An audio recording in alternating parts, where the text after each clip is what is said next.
Hi and welcome. So today I want to share with you some common blocks that I see that women have that keeps them from resolving their emotional eating. So if you're new here, welcome. My name is Michelle. I'm a certified holistic nutritionist that specializes in emotional eating. So these are blocks that I hear from women sort of time and time again, that they've tried to resolve their emotional eating and they almost feel like they've tried everything and so nothing works. And this is a really awful place to be in, because when you feel like you've exhausted everything, you've tried everything and nothing's working, you can feel really hopeless. And that starts giving you evidence and doubt that nothing is going to work to resolve this. And then it becomes more difficult to actually move forward with a solution that's going to help you. So some of the things that I see with women are that they really see the surface things. They've heard the surface things that help them resolve their emotional eating, or what we've kind of been told in society that helps us with our emotional eating. So they've tried every diet, they've had a personal trainer, and when we're in this place where we've tried the surface solutions and we think though we know all the things. So we know the nutrition, we know how to go to the gym, we know the things we need to do. We're still on the surface, because yes, those actions are important. We need to move our body, we need to nourish our body, but they're still on the surface. Something is holding us back from doing those actions. And even when we're able to, go to the gym or eat well, it's in a really restrictive way or a punishing way. So this is the sort of pattern I see with women. So they're like, if only I could just go to the gym more, if only I could just not eat this kind of food, I'd be fine. But what they're missing is that there is a part of them, sort of like a thought pattern, a way of being that's driving that behavior, that makes that behavior almost like punishing or critical. So they're constantly monitoring themselves. They're constantly being critical of themselves in the way they're eating and the way they're moving. And that's really typical in our society. It's not kind or compassionate. It's almost like the body is such an enemy and we need to whip it and control it to get to this other side. The second thing that I see are the women that think, I also know everything. And, I do that. I know what emotional hunger is. I know what my needs are. I know all this. I already know this. You know it on one level, you know it intellectually, and still there are holes there, but you don't embody it. So again, you haven't gotten deeper into what's actually driving this pattern, getting into those deeper roots, getting into what's actually preventing you from allowing that information to become embodied. Why can't you do the actions for that? Because if you didn't have that blockage, you would do the action and get that feedback loop of this works. So there's still that deeper part of you that's unresolved. There's that deeper resistance, that protection, that part of you that thinks it knows everything, and it's actually preventing you from growing. It's afraid of growing, or it's afraid of being seen as less than or not enough or not knowing enough. And so that prevents you from taking in new information, being guided, moving through a process. And that's going to really limit you, because I don't know everything and my clients don't know everything, and none of us know everything in every area. I know a lot about emotional eating because it's what I specialize in. So I'm going to have a much bigger viewpoint on it. I'm going to see the holes because I specialize in it. But if this is not what you're doing day in and day out, your knowledge of it is going to not be the same as mine. And that's just a reality. Whatever you specialize in, I might not have the same knowledge in it because you specialize in that, and that's what you see, the patterns.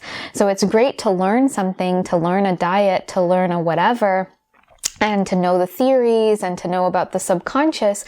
But if you can't actually practically, tangibly do the steps and embody it and feel it and know you're on the right track, and let that voice of I know it all still in your head run the show, you're not going to get very far.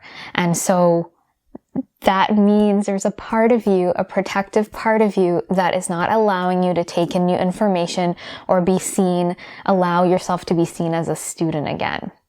And this brings me to the third area, and that is what I see with a lot of women is that they might be aware of their emotional eating, but they don't really grasp how deeply this pattern is rooted. Every client that I've had, we do this deeper process, and we do the somatic meditations with different psychotherapy tools to get into the root in the body to those unresolved emotions, those traumas that are running the show. And so a big piece that's missing for a lot of clients is the understanding of the impact of these patterns on our life. And so our society is still really negligent about our emotions. We are told to suppress them. This can happen in really subtle ways. We might have had parents or homes that were really loving, or they seem to meet our needs, but these nuances are important. And these instances, so it might be just one instance that wasn't resolved appropriately that drives this pattern. And so we need to be able to allow ourselves to get to these deeper levels and resolve it at this root level, because the root creates the branches. And so one of the branches that we're seeing are our patterns around our boundaries, around our food, around how much acceptance we give ourselves. This branches out, and it becomes like the fabric of our lives, like sort of the tree from this deeper root. When we get to that root and we resolve it, it kind of ripples out and allows those branches to transform and bloom into something different. And that's what we want to do. If we keep something comes up and we superficially meet the need, yes, we kind of are still coping. We're not getting to the actual resolution, and we're not understanding the deeper pattern, and we're not allowing ourselves to dive deeper and to have that true compassion for ourselves, to have that deeper acceptance, to meet those deeper needs, because we just want our lives to keep going on. But my question to you is your life moving forward in the way you want it to? Do you have that deep connection to yourself? Because the more we avoid this deeper connection with ourselves, the more disconnected we'll feel in our life. It's almost like there's this layer, this goo, this filter that prevents us from touching life and actually experiencing it and feeling that deeper compassion. And so in order to feel our full range of emotions, we will need to feel the whole spectrum.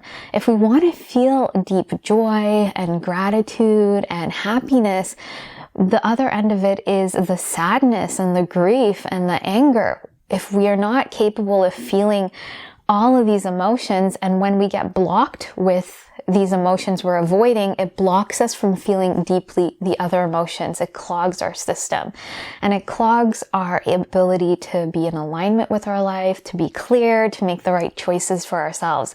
So it has this snowball effect. And so sometimes we really need to look at, usually we only realize this when we're in a lot of pain in the present moment. And, it's not a place I like people to be in, but unfortunately that's where we have to be. Sometimes we have to be in a lot of pain. And in a way, I was lucky because I was in tons of pain earlier on in my life to figure out this pattern. I didn't wait. Sometimes my clients are in their 40s, 50s. They've waited later on in their life, and then you create, not to say I never think we have regret. We're always learning and growing, but there's so many things you could have done differently. If you know this now, it's important to do something about it now, because it not only affects you, it affects your relationships, how you relate to others, how you relate to your body, to food, to your life, and, are you in touch with the life that you want to live? That's the bigger question. And are you feeling at ease in your body and around food? Because when we're not, and we're obsessing about food and our body, it takes away a lot of mental space, clarity from us, and then we're sort of just on this hamster wheel. And I did not want to be on that hamster wheel, and I hope you don't either. So these are sort of the three biggest areas that I see as blockages for clients. They tend to think they know about, the surface things. I know I need to do X, Y, and Z, or I know all the things, so I don't need to be open to something different and embody it. And the understanding that this pattern really goes deep, and it comes from childhood, and it's been rippling out into their lives. So those are some three main things that I see with clients. So maybe you're in one of these groups, And the thing is that if you have been trying these things and they haven't been working, that's the definition of insanity. So Einstein said the definition of insanity is trying the same things again and again and expecting a different result. And so if you've been doing the same things, being the same way, and expecting someday to have a different result, it's not going to happen. You might need to tweak something, have a deeper understanding, shift, and process those deeper emotions. And so that's what we do inside of the Emotional Eating Evolution program. So all of these things I hear from clients. I've had clients that have a nutrition background, personal training. I've had clients that are therapists. And even though they have these backgrounds, they couldn't figure out this pattern because it's multi-layered. And we really need to be open to a new way of doing things. Even though some of the things might sound similar, it's really a process of getting connected back to yourself, and through it, and through the different tools we use in the program. So we're moving through how to truly nourish your body, how to accept your body, and process those deeper emotions on a somatic level.